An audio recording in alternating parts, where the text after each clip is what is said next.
Guru kita Profesor Kiai Hasan Nuri Hidayatullah akan terkenal dengan sapaan akrabnya Gus Hasan. Beliau juga sebagai wakil Khatib PBNU, juga beliau pimpinan Pesantren As-Siddiqiyah 3 Karawang, dan juga beliau sebagai pembina di Universitas Islam Nusantara. Untuk itu, waktu dan tempat kami silakan.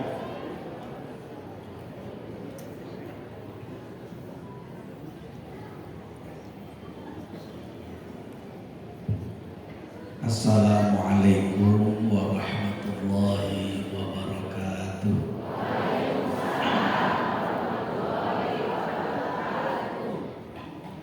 Bismillah, walhamdulillah, wassalatu wassalamu ala sayyidina Rasulillah Muhammad ibn Abdillah wa ala alihi wa ashabihi wa azwajihi wa dhurriyyatihi wa atba'ihi ila yaumil qiyamah. Amma ba'du. Yang saya muliakan Bapak Wakil Bupati Kabupaten Bandung Barat, mudah-mudahan beliau selalu sehat walafiat. Ketua Yayasan Parahyangan yang menaungi masjid dan kegiatan ini, mudah-mudahan selalu sehat walafiat. Bapak PLT Kepala Kementerian Agama Bandung Barat, Bapak Kapolsek, pengurus GKM Masjid Al-Irsyad Parahyangan, teman-teman dari pengurus Nahdlatul Ulama Kabupaten Bandung Barat, Suriah dan Tanfidiyah, panitia pelaksanaan kegiatan Maulid Baginda Nabi Sallallahu Alaihi Wasallam, bapak-bapak dan ibu-ibu. Kalau lihat batik sama kerudungnya kayaknya nggak asing ini. Ibu-ibu muslimat, kakak-kakak fatayat, semua yang hadir pada pagi hari ini, mudah-mudahan kita selalu dalam ridha Allah Subhanahu wa taala. Iman dan Islam kita mudah-mudahan oleh Allah diistiqamahkan di dalam hati kita.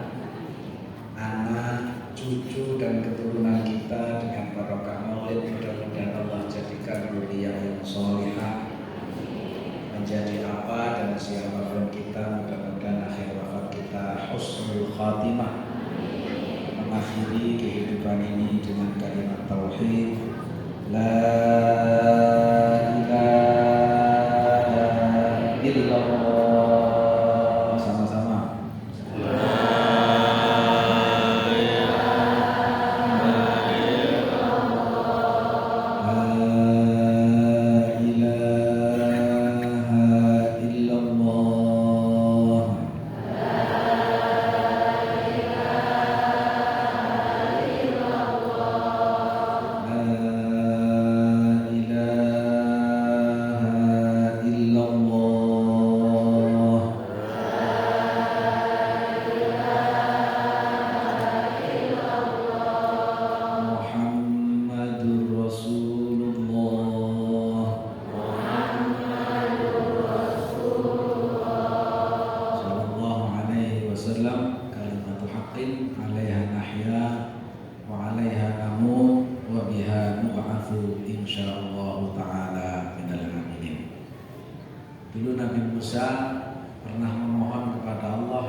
ajarkan saya baca wirid untuk saya mengingat engkau, tapi buat saya saja, yang lain nggak usah.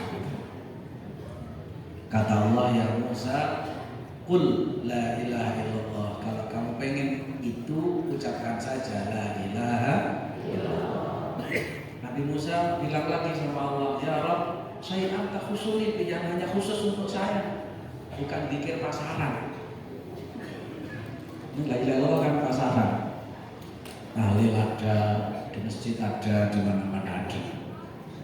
Kata Allah, qul la ilaha illallah. Sudah ucapkan saja la ilaha illallah. Sampai 3 kali Nabi Musa memohon kepada Allah.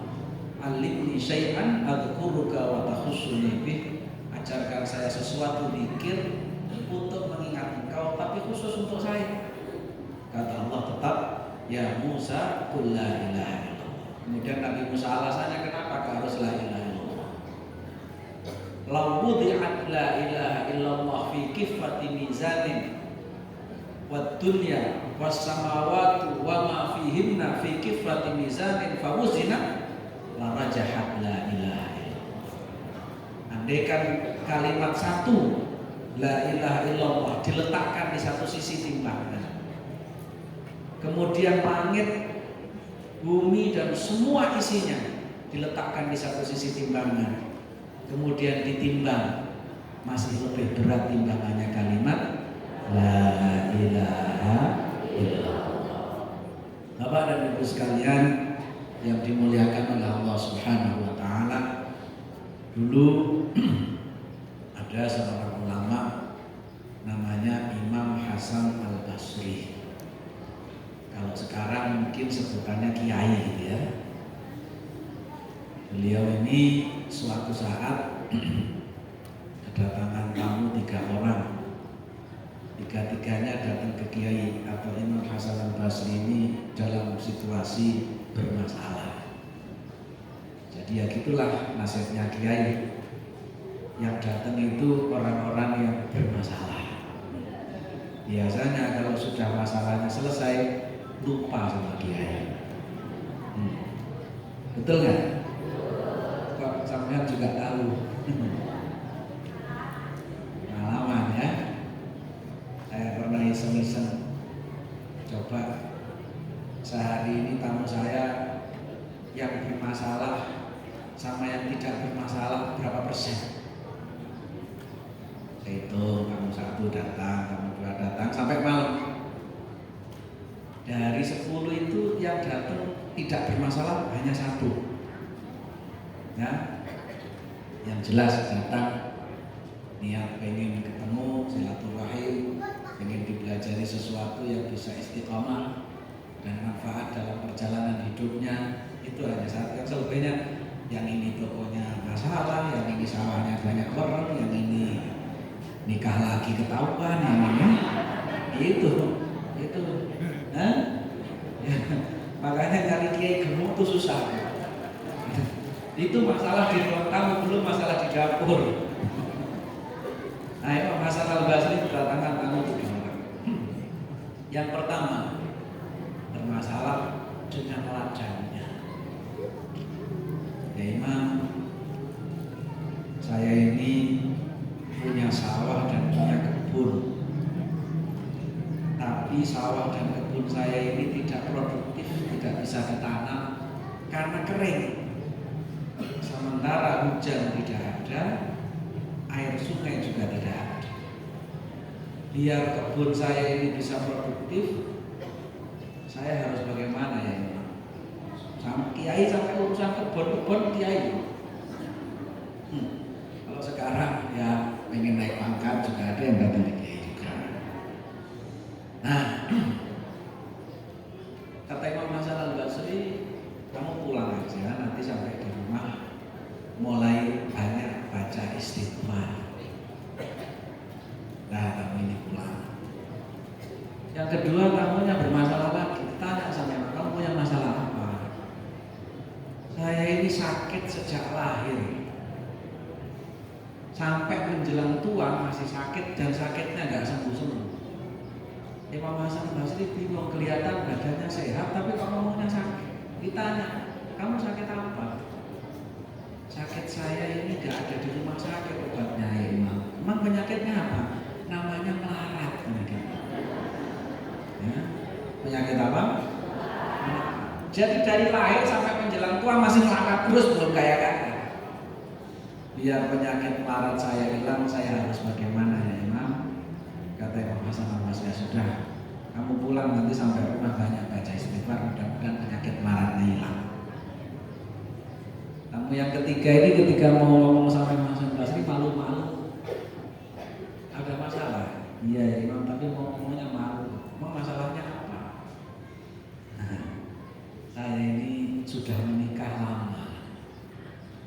ikhtiar bikin anak tiap hari, kadang siang malam, tapi nggak jadi-jadi ya Imam. Biar ikhtiar saya cepat jadi, saya sehingga punya anak, saya harus bagaimana? Kata Imam Hasan Basri, ya kalau ini nggak cukup istighfar saja, kamu pulang nanti ikhtiarnya diteruskan,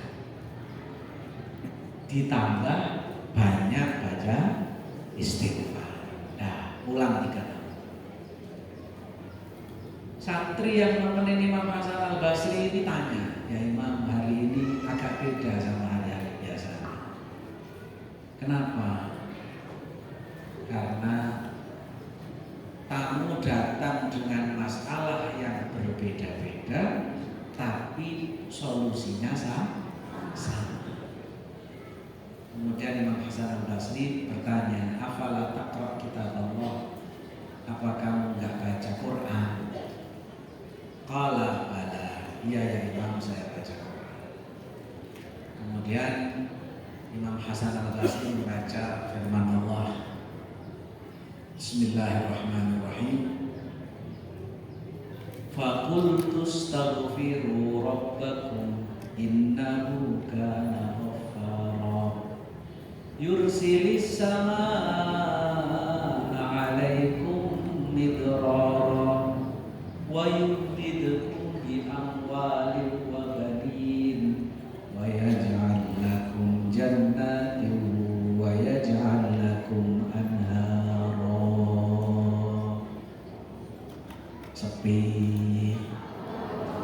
gitu, gitu aja pakai disuruh. Ntar kalau wakil bupati berdiri kalau sekajik, fakultu, maka aku katakan,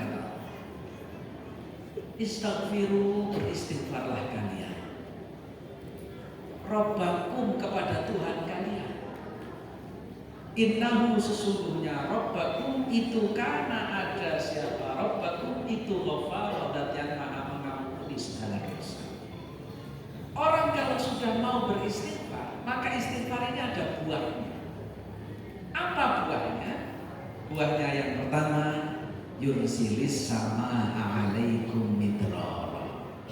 Allah akan mengirimkan air hujan yang lebat, menjawab tamu yang lahannya kering, tidak produktif karena tidak ada air. Yang kedua, wa yumdidkum, dan memanjangkan untuk kalian bi amwalin, dengan harta-harta. Bukan bil arzak, ini kalimatnya kalau arzak rezeki, bisa anak soleh, bisa segala macam. Tapi amwal itu harta. Ayat ini pakai kalimatnya soleh dan pakai kalimatnya wayumdid, dan memanjangkan, bukan wayuasi dan meluaskan, tidak. Kenapa? Harta itu kalau banyak, bisa jadi yang menikmati hanya yang punya saja. Anak turunnya tidak bisa menikmati. Tapi kalau harta itu memanjang, tidak hanya yang punya yang menikmati, tapi anak turun dan generasinya juga menikmati. Makanya orang kalau hartanya itu panjang, tidak cukup atau tidak habis dimakan sampai 7. Wa yumdidkum bi amwal. Yumdid itu artinya memanjangkan. Memanjangkan itu dalam bahasa Arab ada 2. Madda yamuddu, artinya memanjangkan. Ada amadda yumiddu, artinya juga sama-sama memanjangkan. Dalam istilah filsafat bahasa Arab, kalimat itu kalau maknanya sama, hurufnya beda, huruf yang lebih banyak artinya lebih banyak. Jadi kalau madda hanya 3 huruf artinya memanjangkan juga, amadda itu 4 huruf karena ada hamzahnya.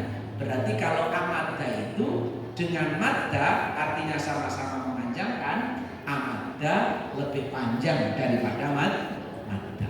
Kanjeng Nabi Muhammad SAW ketika menyampaikan tentang umur menggunakannya madda.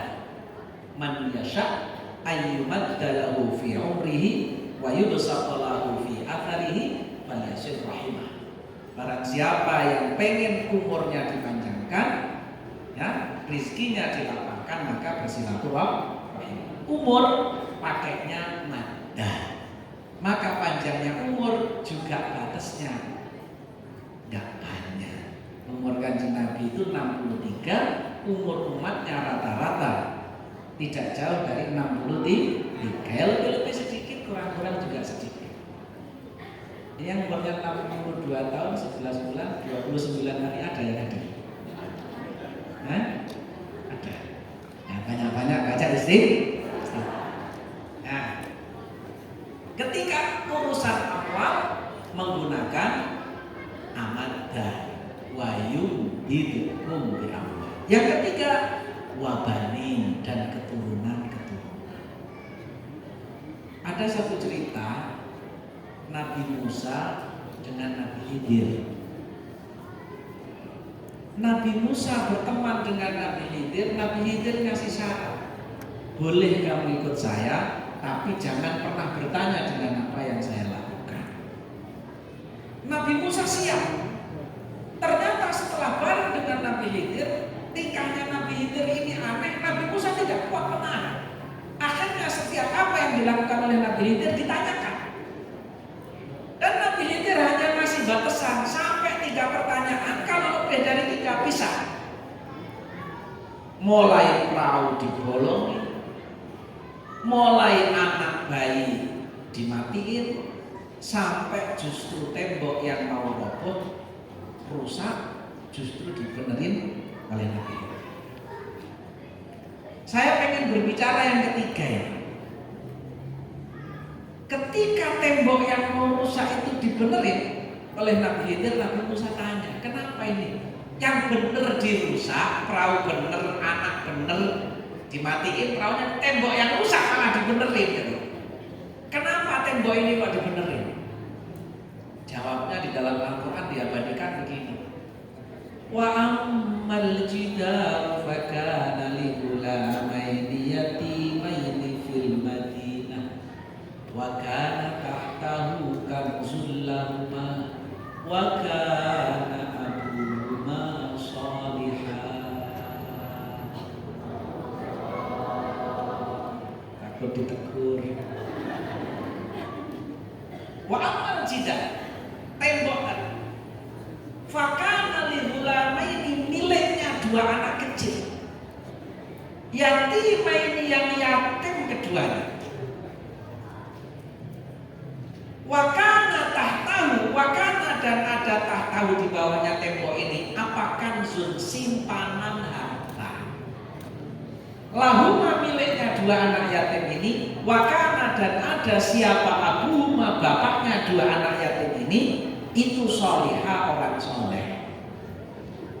Uniknya hampir tidak ada satu ulama ahli tafsir pun yang menafsirkan Abu Huma ini bapaknya langsung.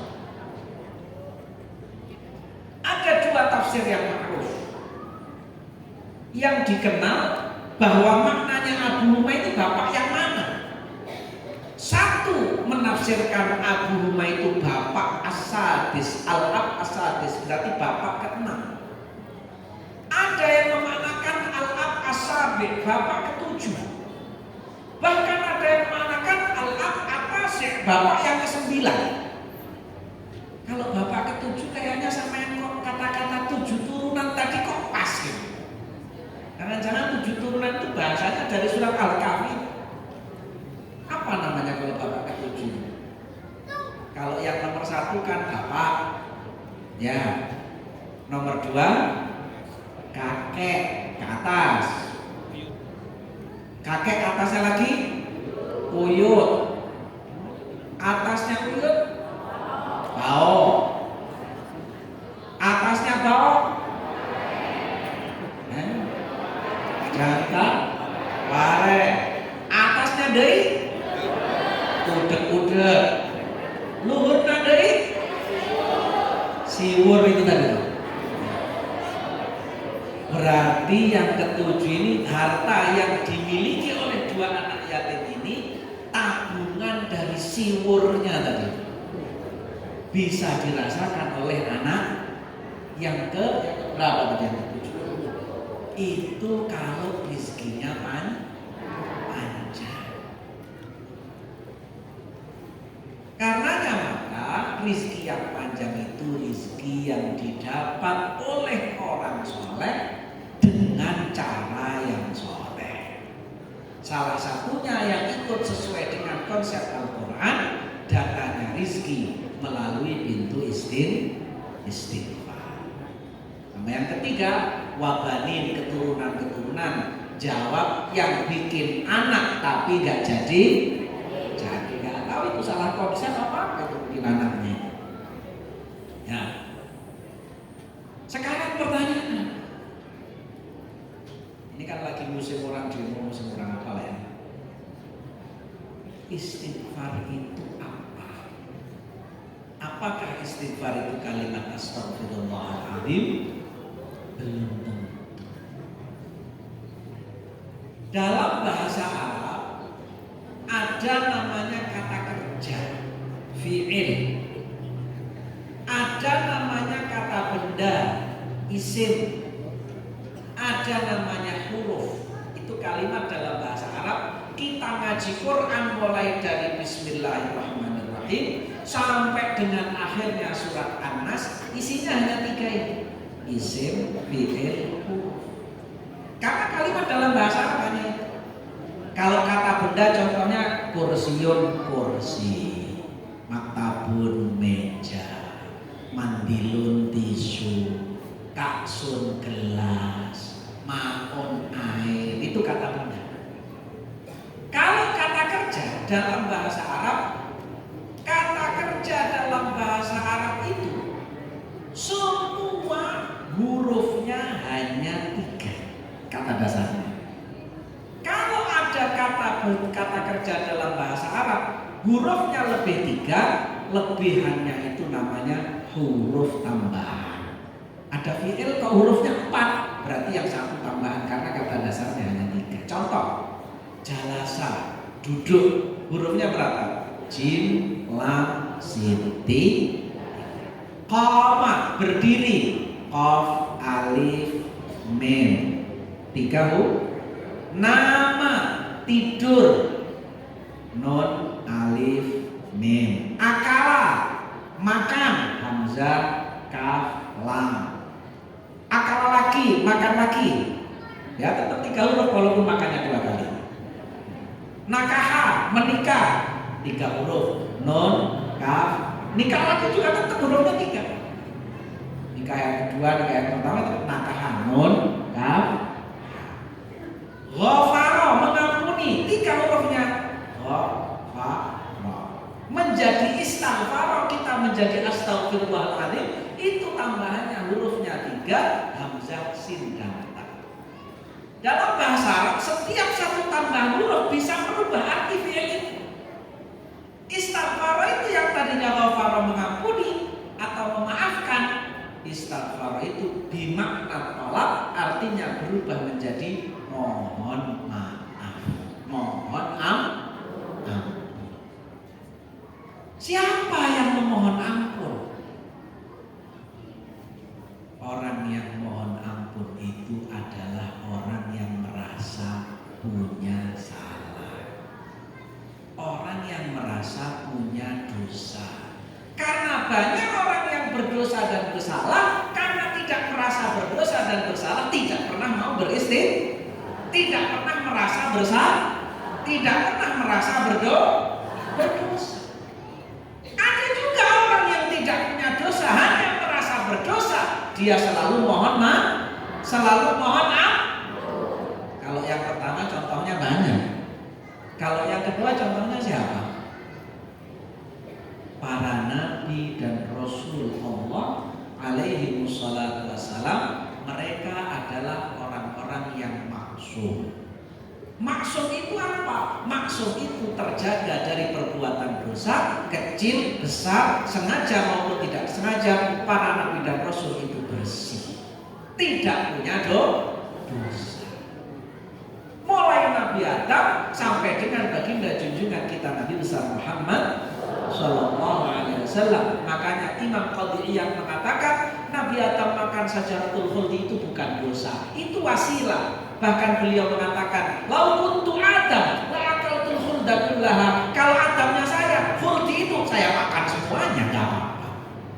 Karena itu bukan kesalahan, wasilah. Wasilah untuk apa?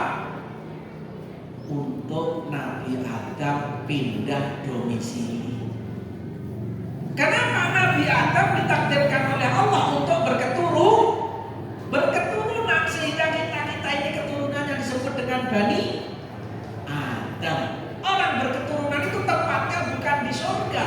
Surga itu tempat menikmati hidangan-hidangan Allah.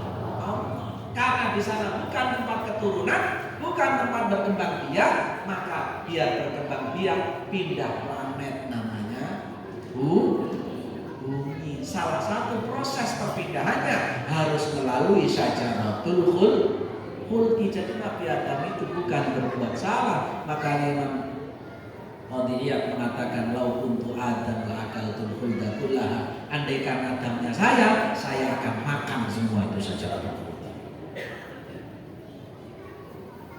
Jadi syajaratul khuldi ini wasilah. Walaupun itu bukan salah, Nabi Adam merasa bersalah. Makanya beliau wiridannya juga istighfar.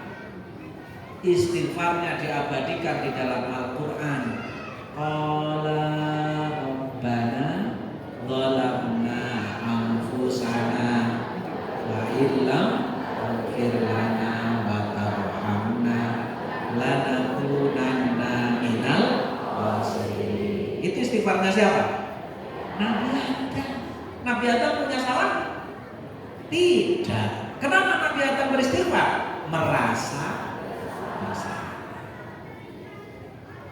Ada lagi Nabi Yunus juga wiridannya istighfar. Istighfarnya la ilaha illa anta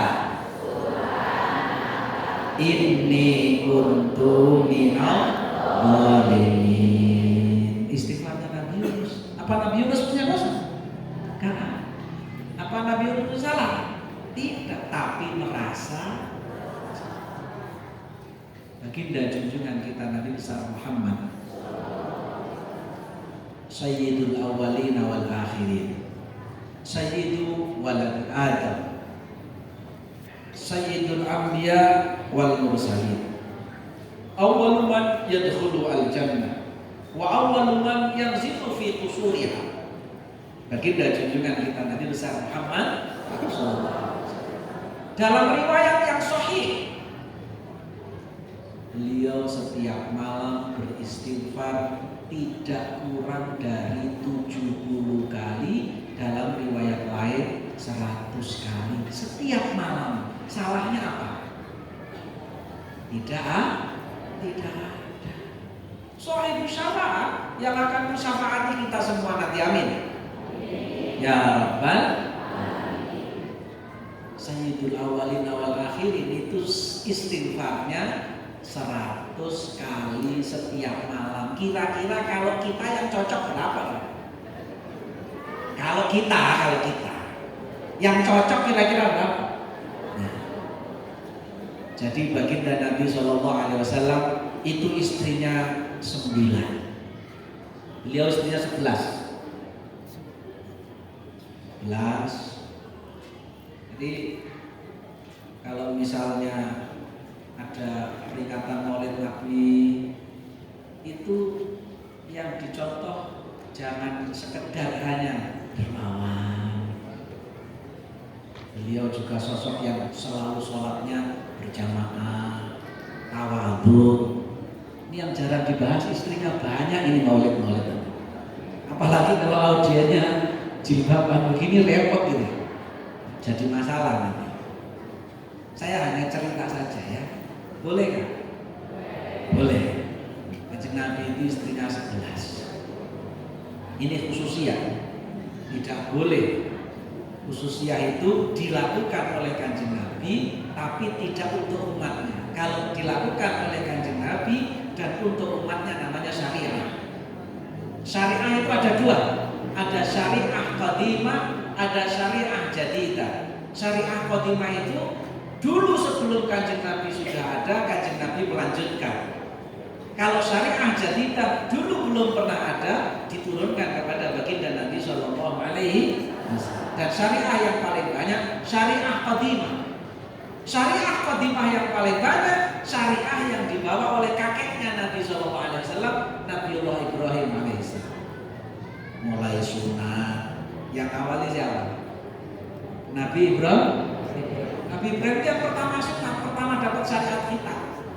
Beliau dapat perintah khitan ketika usianya 80 tahun, bayangkan. Umur 80 tahun dapat wahyu suruh sunat. Gimana itu sunatnya? Dalam riwayat Nabi juga angkat ya, sunatnya itu bil qodum. Qodum itu kampak. Wah itu bengkongnya kelas berapa?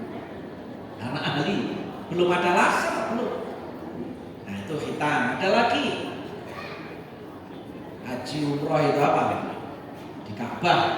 Awal yang membangun adalah Nabi Ibrahim dan Nabi Ismail. Lempar jumroh apa segala macam itu semua aktivitas yang ada di sana semua yang mulai Nabi Ibrahim dilanjutkan oleh baginda junjungan kita Nabi besar Muhammad.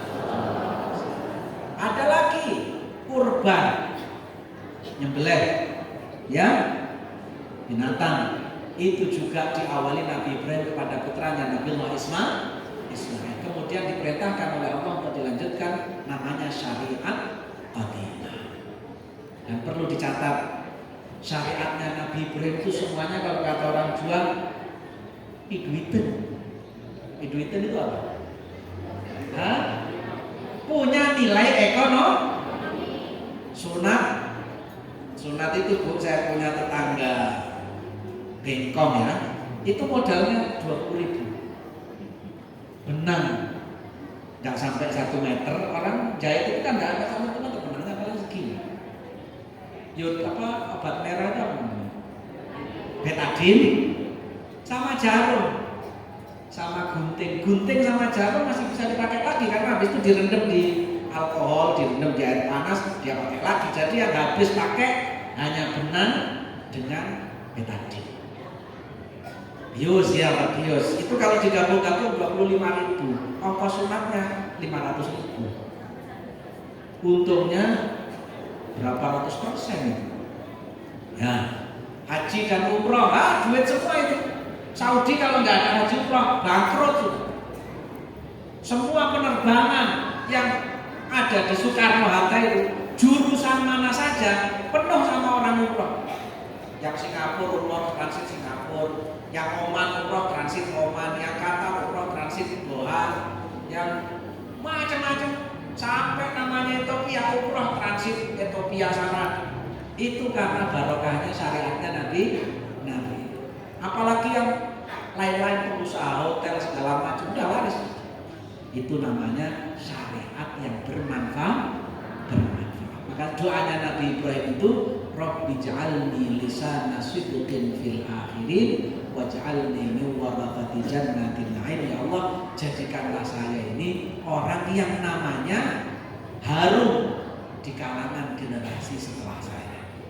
Dan Nabi Ibrahim itu sosok yang sukses dalam kaderisasi juga. Tapi untuk kaderisasi ceritanya banyak ya. Nah, baginda Nabi tadi sampai mana? Istrinya berapa? 11. Masih ingat ya? Istri pertama Siti Khadijah, wafat di Makkah, dimakamkan di Hujur. Dan putra putri baginda Nabi semua dari Siti Khadijah. Ada berapa putra putri Nabi? Apa? 6. Yang satu dari Mariatul Qibtiyah. Namanya dari Mariatul Qibtiyah siapa? Ibrahim. Yang lainnya Qasim dan Abdullah, Zainab, Ruqayyah, Ummi Kulthum dan Fatimah Zahra dari Siti Khadijah. Apa yang ada yang apa dalam akidah telamnya?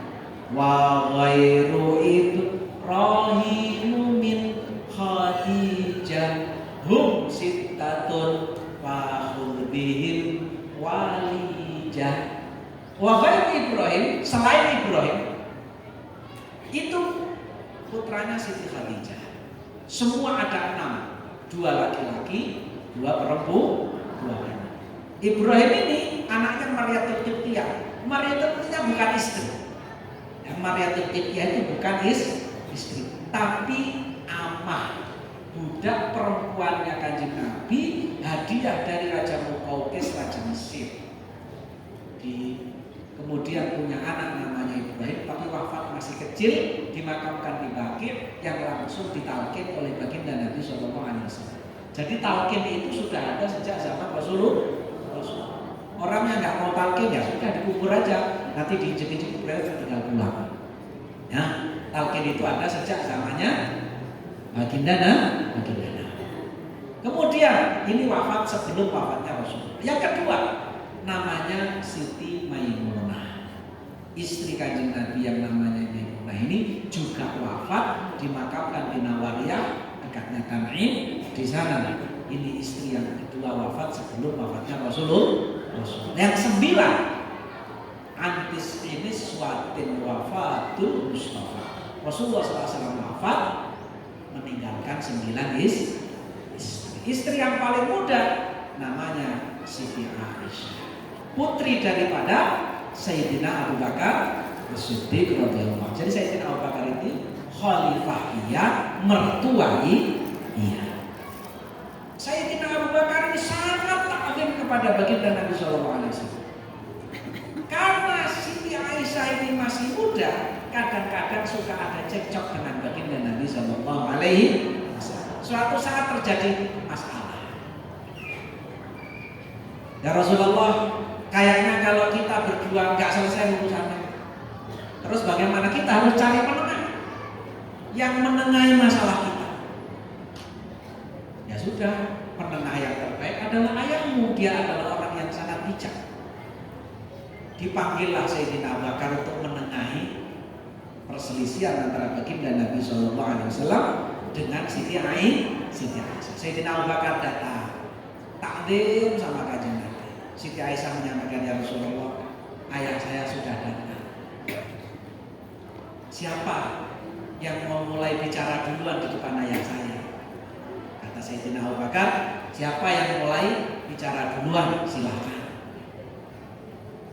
Siti Aisyah mengatakan begini, ibda anta ya Rasulullah bil kalam wala taqul illa bil haq. Ya Rasulullah, silahkan panjenengan mulai dulu, tapi saya mohon bicaranya yang benar. Ini ada bapak saya yang akan menjadi hakimnya.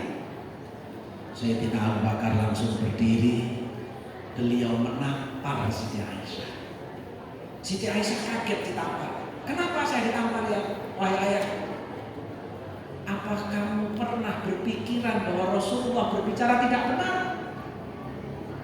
Jadi setelah ada Sayyidina Abu Bakar, yang berselisih menjadi Siti Aisyah dan Sayyidina Abu Bakar. Sayyidina Abu Bakar, akhirnya Kanjeng Nabi yang menjadi penengah. Sudah, bapak sama anak nggak usah ribut. Akhirnya perselisihan itu selesai. Itulah bagaimana potret baginda junjungan kita Nabi besar Muhammad SAW. Nah, ketika di rumahnya Siti Aisyah, Kanjeng Nabi itu mempunyai kebiasaan kalau ada apa-apa bilang sama istri, ya saya mau ke sawah, ya saya mau lihat orang tandur, mau lihat orang bangun dan lain sebagainya. Selalu bilang. Baginda Nabi SAW pas ketika bangun malam, tidurnya itu dipegangin sama Siti Aisyah.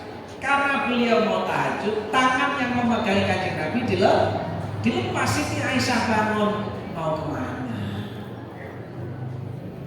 Dapat giliran 9 sehari dari 9 hari, kok mau ditinggal? Kan istrinya 9 Kanjeng Nabi. 1 hari 1 berarti balik ke istri yang pertama setelah 9 hari. Pas di Siti Aisyah 9 hari dapat jatah 1 hari, kok sudah mau ditinggal, mau kemana? Karena ketika tidur dipegang, Kanjeng Nabi mau bangun, tanya oleh Siti Aisyah, nggak kemana-mana, mau tahajud di sini aja. Tahajud di dekat tempat tidur. Akhirnya dilepas sama Siti Aisyah. Nabi berwudu seperti biasanya, sholat tahajud, sujudnya lama nggak bangun. Siti Aisyah lihat masa sujud, dilihat lagi masih sujud lagi.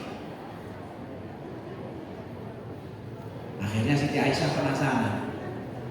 Didekati Rasulullah SAW, dikira tertidur, ternyata mulutnya bergerak. Oh, berarti beliau tidak. Penasaran yang dibaca apa? Didekatkan telinganya Siti Aisyah. Kanjeng Nabi sedang baca istighfar. Siti Aisyah langsung, ada masalah apa suami saya? Kayaknya nggak pernah punya masalah, tapi kelihatannya kalau dilihat yang dibaca serius ini. Sampai Kanjeng Nabi duduk, beliau akhirnya salam. Setelah salam kemudian ditanya, ya Rasulullah, curhatlah sama istri kalau memang punya masalah. Kanjeng Nabi tersenyum, ada apa wahai Aisyah? Bukan, saya mendengar dalam sujudmu kau baca istighfar. Punya masalah apa? Kok nggak pernah cerita sama istri?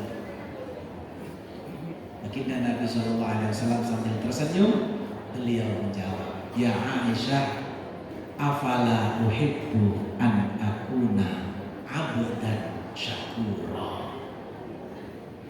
Apa saya nggak senang kalau saya diberi makan oleh Allah Subhanahu wa Ta'ala sebagai pribadi yang syakur?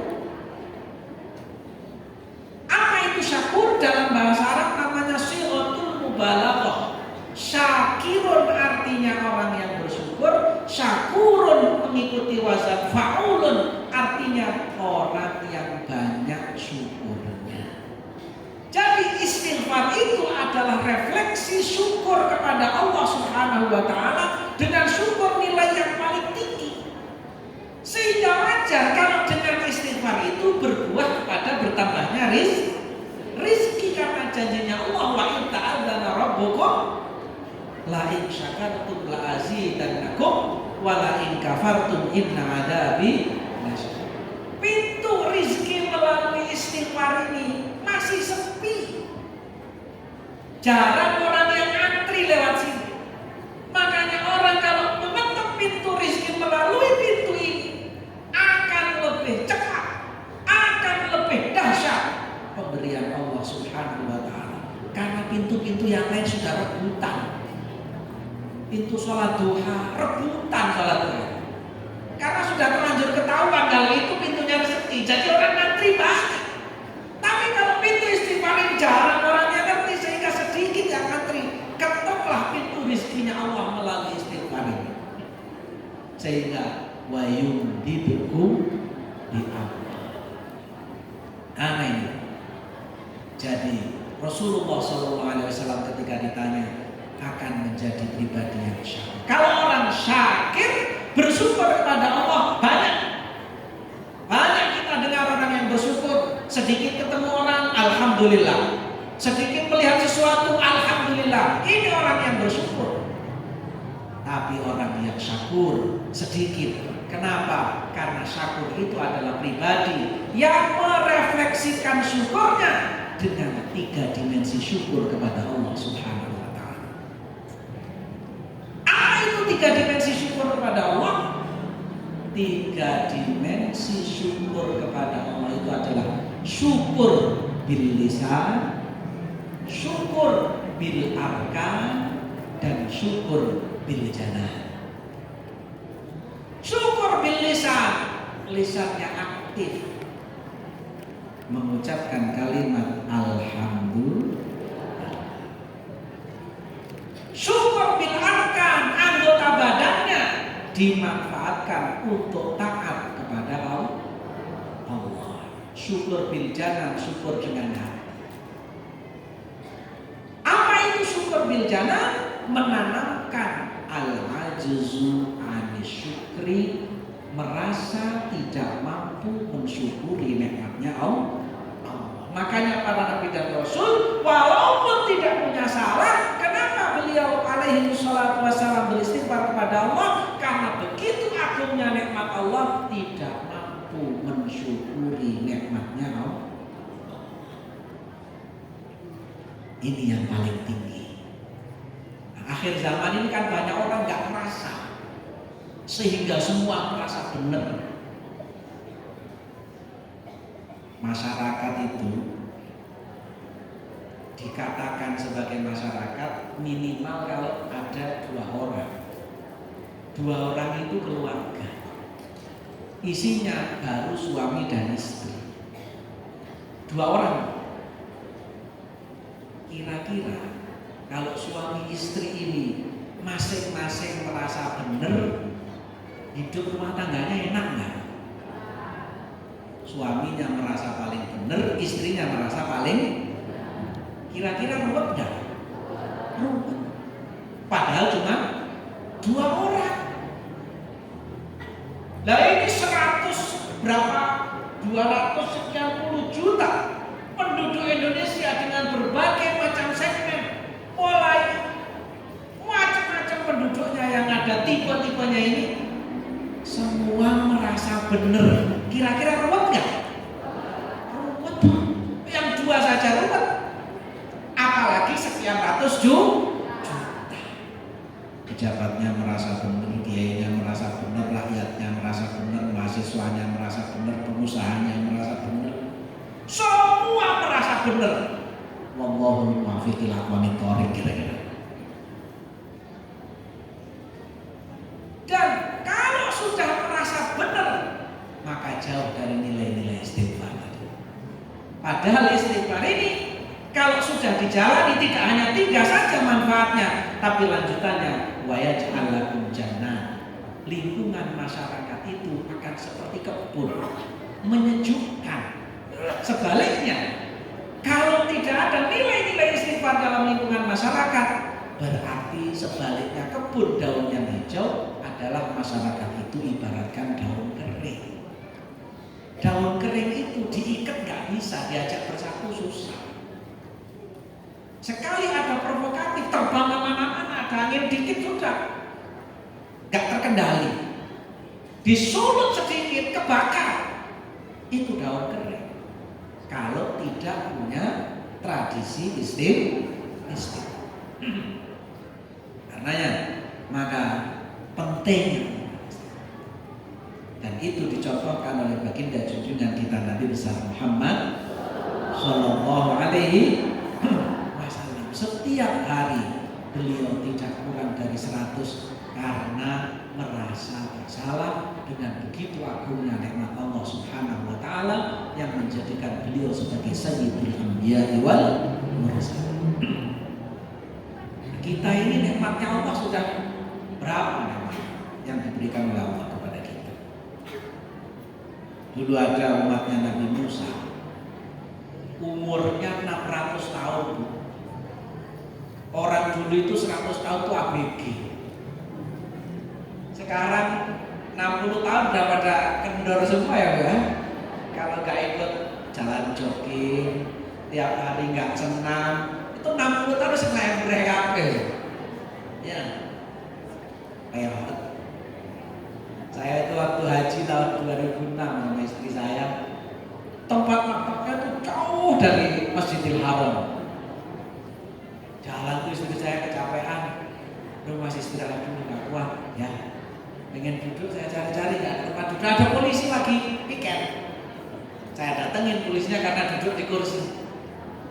Assalamualaikum, waalaikumsalam, mau izin istri saya nggak kuat, pengen duduk pinjam kursinya. Dia langsung bangun, silakan. Doakan saya jangan lupa orang haji, doakan mustajab. Ya saya doakan mudah-mudahan umur sampean panjang 1000 tahun kata saya gitu. Doakan, didoain umur panjang kasih 1000 tahun nggak mau gitu. Ya, 100 tahun mau nggak? Jangan, yang paling penting panjang umur gitu. Nah itulah manusia. 600 tahun itu umurnya orang-orang zaman dulu. Umatnya Nabi Musa 600 tahun. Selama 600 tahun dia ibadah kepada Allah, dia mati masuk surga. Di surga dia bertanya kepada Allah, ya Rabb, adkhaltani jannataka birahmatika aw bi'amali. saya ini masuk surga karena amal saya yang 600 tahun ibadah atau karena kasih sayang panjenengan kepada saya? Jawabnya Allah, ya abdi adkhaltuka jannati bi rahmati. Kamu masuk surga bukan karena amalmu, tapi karena kasih sayangku kepada engkau. Kaget dia. 600 tahun ibadah belum cukup buat modal masuk surga. Kalau umur kita berapa? Akhirnya dia bertanya, wa amali ya Rabb, amal saya bagaimana? Kemudian Allah Subhanahu wa taala panggil malaikatnya, ya malaikati zinu. Malaikat timbang amalnya orang ini. Sudah masuk surga masih pakai nanya-nanya amal saya segala. Akhirnya malaikat datang menimbang amal ibadahnya orang tersebut. Hasil timbangannya dilaporkan kepada Allah. Apa hasilnya? Ya Rabb, la ni'matul basar afqal. Ya Allah, sudah kami timbang. Apa hasilnya? Nikmat dua mata masih lebih berat timbangannya dibandingkan ibadahnya yang 600 tahun. Jadi 600 tahun ibadah belum cukup buat beli dua mata kita. Sampai nggak punya duit, dicongkel matanya satu dikasih 10 miliar buat orang, kira-kira kasih nggak? 10 miliar, 15, 20, berarti mahal. Dicongkel satu, punya duit 15 miliar, matanya bolong satu, siapa yang mau kira-kira? Nauzubillahi min. Itulah nikmatnya Allah. Wa in ta'uddu ni'matallahi la tuhsuha. Belum yang lain-lain. Orang itu kalau lagi haji, lagi umroh pakai pakaian ihram, cabut rambutnya satu dengan sengaja, didenda atau tidak? Namanya melaksanakan pelanggaran dalam dan itu pakainya hitungannya 1 mud beras untuk 1 rambut. 1 mud beras itu kira-kira berapa liter? Harganya berapa ribu kali jumlah rambut sampean. Dan itu tidak ada perbedaan. Rambut yang paling atas sampai rambut yang paling bawah sama harganya, asal namanya masih rambut.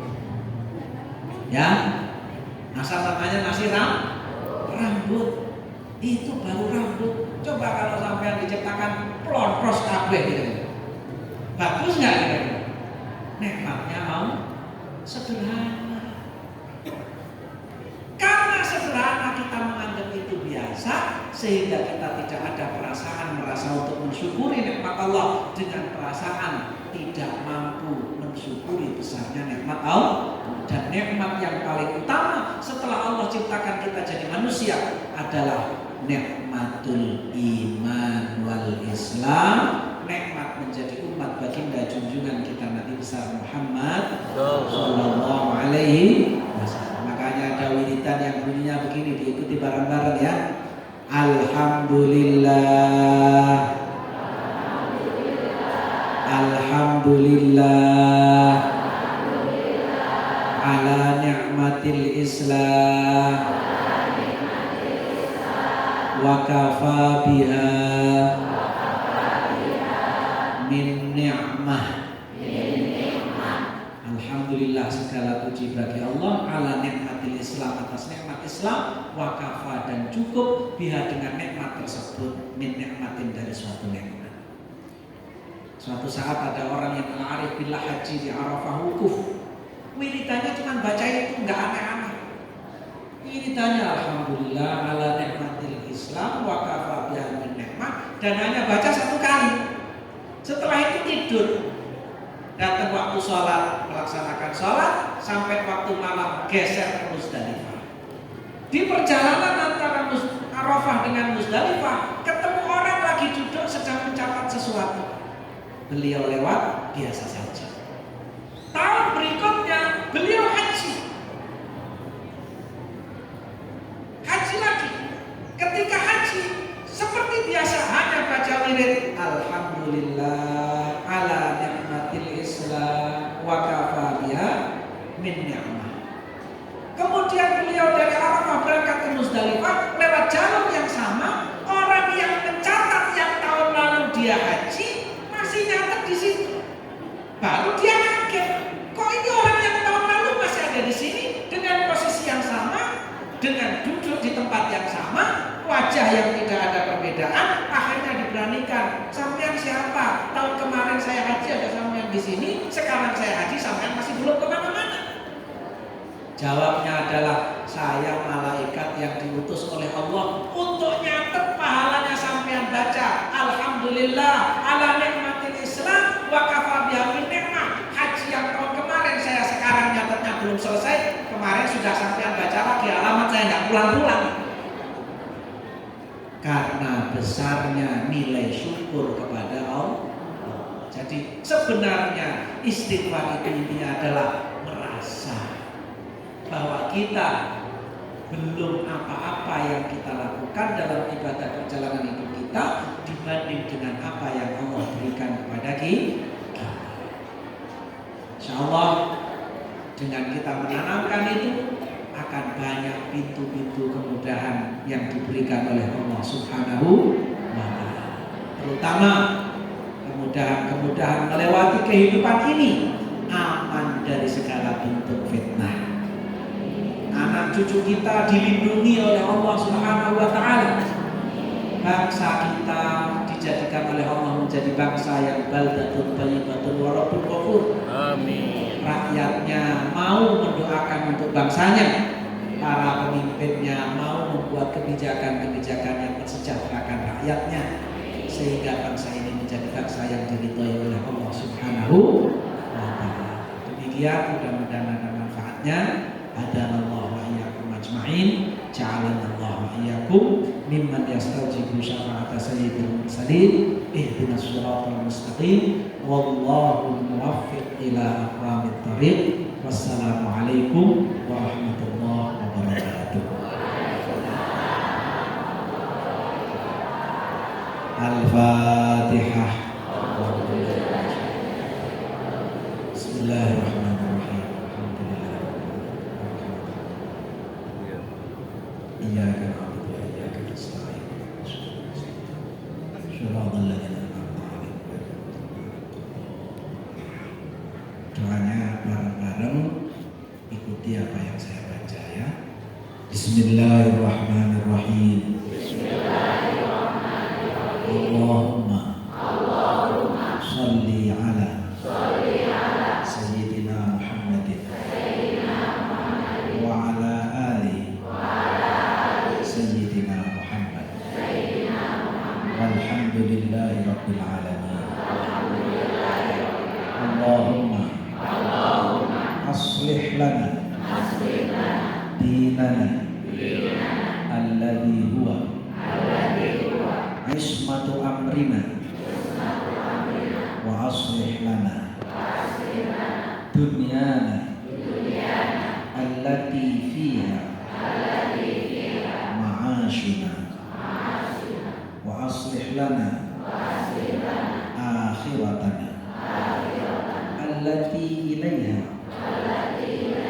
ma'aduna waj'alil hayata ziyadatan lana fi kulli khair waj'al al-mauta rahatan lana min kulli syarr. Allahumma inna nas'aluka min khairi ma sa'alaka minhu abduka wa nabiyyuka sayyiduna Muhammad sallallahu alaihi wasallam wa ibaduka salihun wa na'udzu bika min syarri ma ista'adzaka minhu abduka wa nabiyyuka sayyiduna Muhammad sallallahu alaihi wasallam wa ibaduka salihun. Allahumma wa ma qadaita lana amran faj'al aqibatahu رشدا ربنا تقبل منا إنك أنت السميع العليم وتب علينا يا مولانا إنك أنت التواب الرحيم وصلى الله على سيدنا محمد وآله وصحبه وبارك وسلم والحمد لله.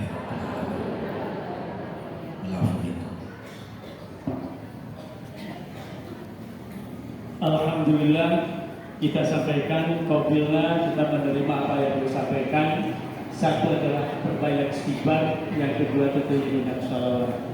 Astaghfirullah Rabbal baraya, astaghfirullah minal khataya, astaghfirullah Rabbal baraya, astaghfirullah minal khataya, Rabbi zidni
Terima kasih Pak Kiai, Wakil Bupati, Pak Kapolres, Pak Gubernur, khususnya pimpinan Yayasan